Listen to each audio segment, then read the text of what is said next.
Hello Babu, என்ன போட்டு தள்ளியாச்சா? எங்க போடுறது, அவன் ஓடிட்டான். ஓடிட்டானா? என்னைய பிரச்சனை பெருசு பண்ணிட்டு இருக்கீங்க? உன்னை நம்பி தான் நான் காசு விட்டேன். Back to mode. அவன் ஓடிட்டானா? உன்னெல்லாம் ஒரு ஆளுன்னு நம்ம நம்பர். இவன் மூஞ்சிய பார்க்க பார்க்க வெறி வருது.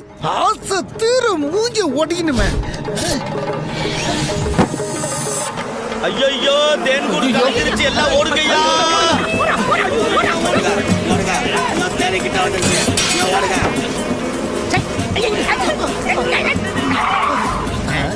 மன்னிக்க தெரிஞ்சவன் மனுஷன், மன்னிப்பு கேட்கிறவன் பெரிய மனுஷன். நீ பெரிய மனுஷயா? எதுக்கு இவன் இப்ப லூஸ் மாதிரி வளர்றான்? இவன் கீழே நீ என்னைக்காவது ஒரு நாள் கல்ல விட்டு எரிவன் தெரிஞ்சுதான் அவன் வேணும்னே தேன் கூட்டுக்கு கீழே கட்ட விட்ட வச்சிருக்கான். அவன் சாதாரண நாள் கிடையாது, குசும்பே. மூக்கு முந்திரி பழம் மாதிரி இருந்தா இப்படித்தான் தேனி கோவம் வரும்.